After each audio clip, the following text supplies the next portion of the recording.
The rain had been falling since early morning. Not the kind of rain that announces itself with thunder and drama, but the quiet, steady kind. The kind that settles in for the whole day and makes everything smell like wet concrete and old memories. At Harrington Regional Airport, the private terminal sat separate from the main building, the way expensive things always seem to separate themselves from ordinary life. It had glass walls and soft lighting and chairs that probably cost more than most people's monthly rent. And outside those glass walls, parked on the glistening tarmac under a pale gray sky, sat a sleek white private jet that wasn't going anywhere. Her name, according to the registration on her tail, was simply Bravo Echo Foxtrot. But everyone who worked that terminal just called her the problem. The woman standing beside the aircraft looked like she had been born into authority. She was tall and composed, wearing a deep red dress that somehow managed to stay elegant even in the rain. Over it, she had pulled a camel-colored trench coat, the collar turned up just slightly against the October chill. Her dark hair was swept back neatly, her earrings small and tasteful, the kind of woman who understood that real wealth doesn't need to announce itself. Her name was Catherine Whitmore. And Catherine Whitmore was not a woman accustomed to waiting. She was 53 years old, the founder and chief executive of a medical logistics company that moved life-saving equipment to hospitals in 14 states. She had built it from a single warehouse and a borrowed pickup truck when she was 31 years old, after her husband passed and left her with a toddler daughter and a stack of unpaid bills. She had not slept properly in about 20 years. She had not taken a vacation in 4. Tonight she needed to be in Seattle. There was a hospital board meeting in the morning that could determine whether a children's wing received the funding it needed. Real children. Real lives. And her jet, her beautiful, reliable, usually perfectly maintained jet, had developed an issue that had now stumped 3 of the most qualified aviation mechanics her company employed. She stood with her arms folded, not out of coldness, but out of the long habit of a woman who has learned that stillness looks like strength even when your heart is doing something entirely different. Her assistant, a young man named Derek, appeared at her elbow with an umbrella she didn't ask for and a tablet she didn't reach for. "Ms. Whitmore," he said carefully, "we've made contact with the regional maintenance team. They're sending someone." Catherine looked at him steadily. "Someone?" "Yes, ma'am. A mechanic. Apparently he's quite good. Local. Independent. His name is... I don't need his biography, Derek." She turned back toward the jet. "I need my aircraft fixed." Thomas Calloway arrived at the private terminal at 6:30 in the evening.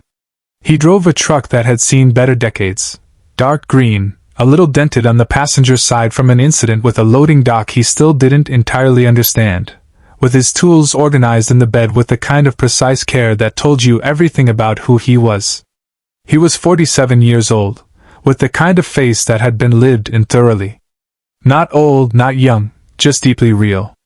Brown hair gone silver at the temples. Hands that were calloused and capable. He wore his work coveralls, gray with a small patch on the chest that read Callaway Aviation Services and letters his daughter Emma had iron-pressed on there 3 years ago, when she was 12, very seriously, as a birthday surprise. He carried those letters with him everywhere. Thomas had been a mechanic for 23 years. He had started in the Air Force, learned jet engines with the kind of thorough, patient attention that military service either builds in you or breaks you down trying.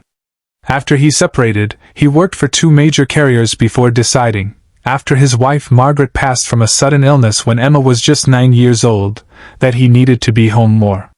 Needed to be the one picking her up from school. Needed to be the voice she heard when she woke up from a bad dream. So he'd opened his own small operation. Nothing glamorous.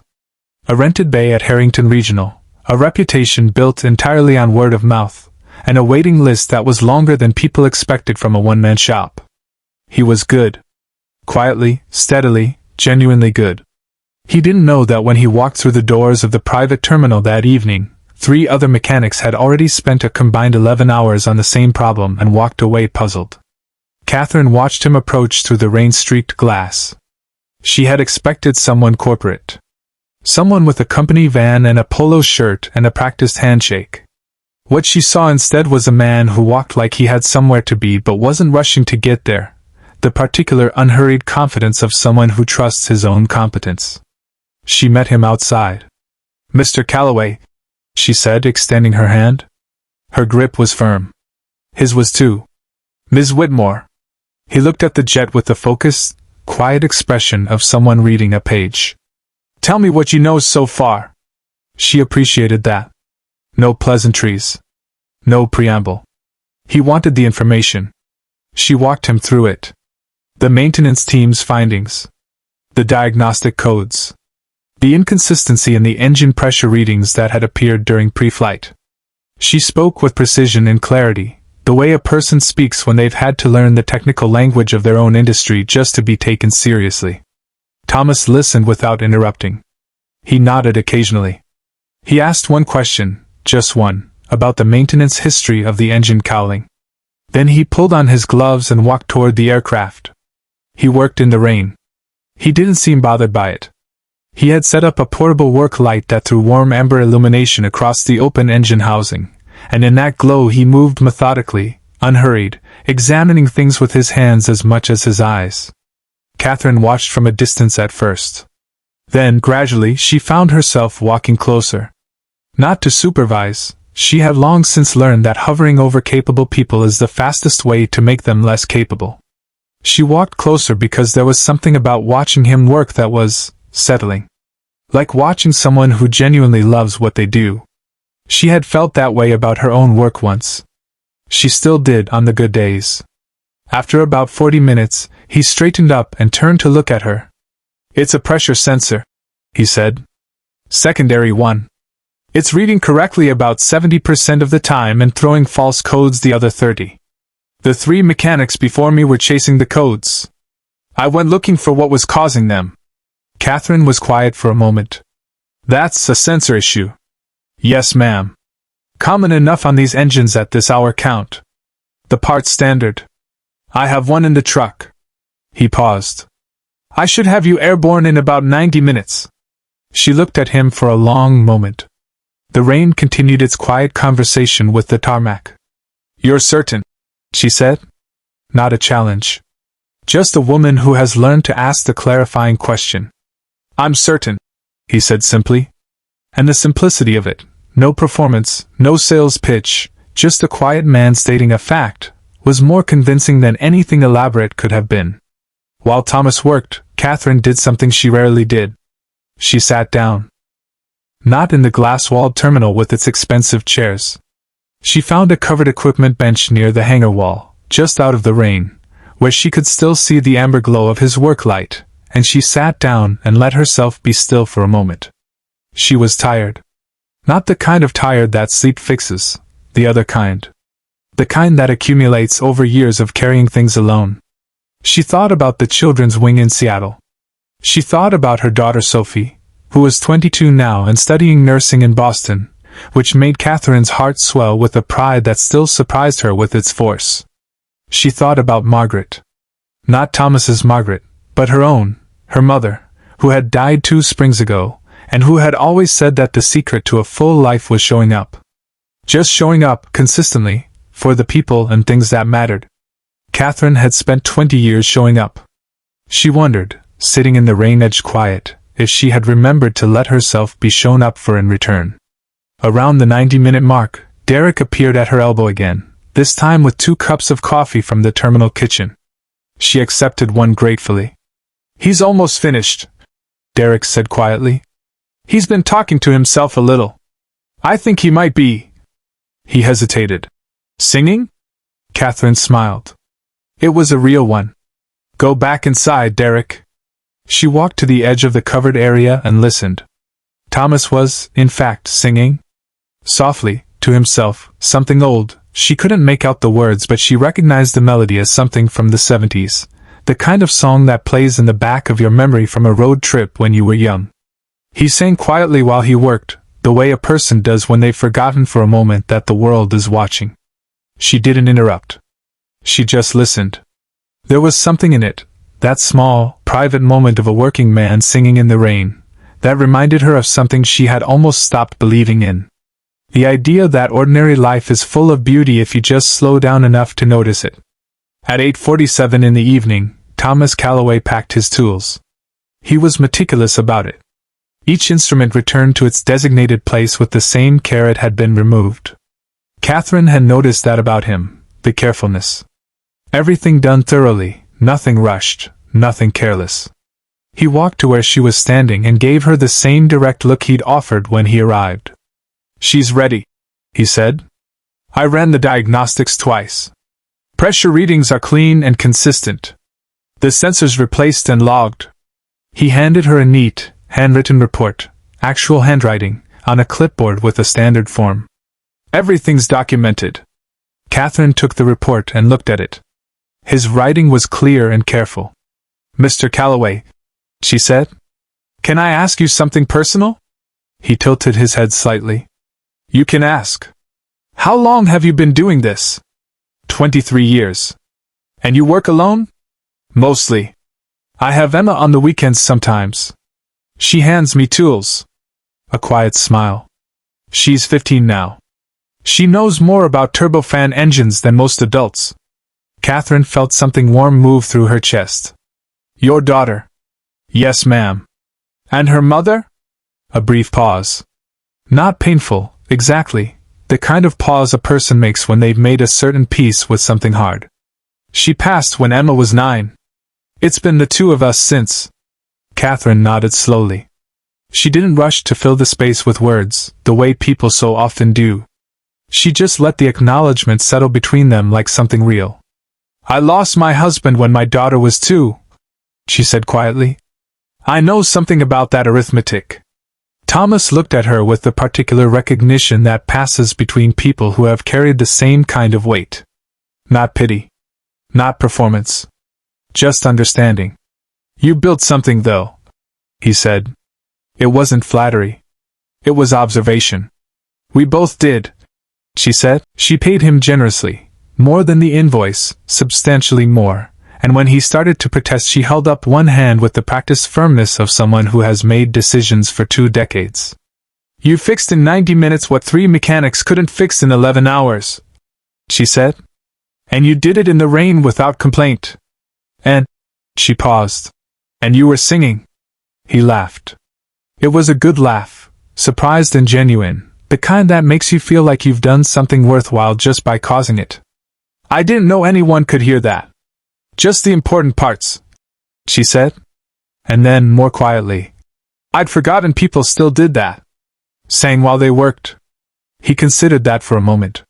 "My dad used to say that if the work is worth doing, it's worth enjoying. I've been trying to remember that most of my life." Catherine was quiet. Then she said, "That's the wisest thing anyone has said to me in quite some time." She was boarding the aircraft when she turned back one more time. Thomas was walking toward his green truck, his tools loaded, the work light folded under his arm. The rain had softened to a mist. The tarmac shone under the terminal lights. "Mr. Calloway," she called. He turned. "Emma's lucky," she said, "to have someone who shows up." He stood for a moment in the soft rain, and something passed across his face. Gratitude, she thought, or maybe recognition. The look of a person who has wondered quietly, in the small hours, whether they've done enough, whether it was enough to simply be present and steady and good. "Thank you," he said. And then, after a moment, "Have a safe flight." Catherine Whitmore made it to Seattle. She sat in her seat as the jet lifted through the clouds, the city lights falling away below her, and she thought about ordinary people doing extraordinary things quietly. She thought about a man who sang in the rain. She thought about a girl named Emma who knew about turbofan engines and handed her father tools on weekends.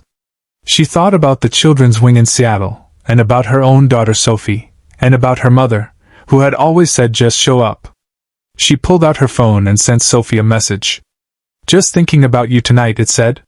"You're doing something important. I'm proud of you every single day." Sophie's reply came before they were fully through the clouds. "Mom, I love you. Are you okay?" Catherine smiled at her phone screen in the dark cabin, the city a scatter of lights below, the rain gone now, the sky opening into something clear. "I'm better than okay," she wrote back. "I met someone tonight who reminded me what matters. Thomas got home at 10:15. The house was quiet in the way it always was when Emma had already gone to bed, a particular kind of quiet that was also, somehow, full. Full of the fact of her there, sleeping, safe, under the roof he worked to keep over them both. He put his truck in the driveway and sat for a moment before going in. He thought about the woman in the red dress, standing in the rain with her arms folded and her eyes sharp and her exhaustion hidden under 20 years of practiced composure. He thought about what she'd said, that Emma was lucky to have someone who showed up. He had never thought of it as luck exactly. He had thought of it as the only option. The only thing that made sense when everything else fell away. But maybe that's what luck was sometimes. Not the dramatic kind, not lottery tickets and perfect timing, but the quieter kind. The luck of having someone who decided that showing up was non-negotiable. The luck of a parent who chose presence over every easier alternative. He went inside. He checked on Emma, the way he always did, standing in the doorway of her room for just a moment in the dark. She was curled under her quilt, her hair spread across the pillow, one arm wrapped around the stuffed bear she still kept on her bed and would deny with great seriousness if anyone ever mentioned it. 15 years old. His entire world, packed into one sleeping person. He turned off the hall light and went to the kitchen and made himself a cup of tea. Then he sat at the kitchen table in the quiet house, with the rain tapping gently against the window, and he thought about his father's words, the ones he'd passed on tonight without even planning to.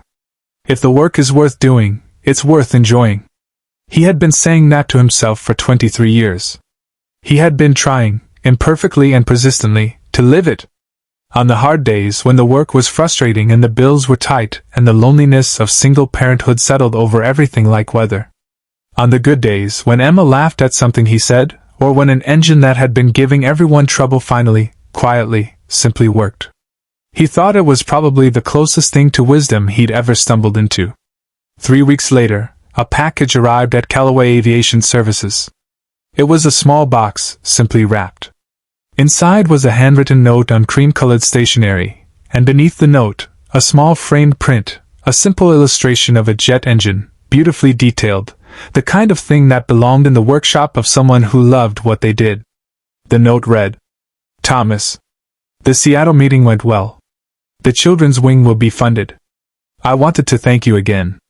Not just for fixing what needed fixing, but for reminding me that good people are quietly doing good work everywhere, every day, whether anyone is watching or not. I think your father was right. And I think Emma is going to be remarkable. Catherine Whitmore." Thomas read it twice. Then he set the framed print on the workbench where he could see it while he worked, next to the photograph of Emma from her first day of high school and the small ceramic mug she'd made him in art class that said "World's Okayest Dad" on the side, which she had presented with absolute deadpan seriousness. He ran his thumb along the edge of the frame. Then he went back to work. And quietly, to himself, in the empty bay with rain on the roof and good work under his hands, he started to sing. Some things are worth doing slowly. Some kindnesses arrive without announcement. And sometimes the person who fixes what no one else could fix is just a man who loves his work, loves his daughter, and shows up, every single day,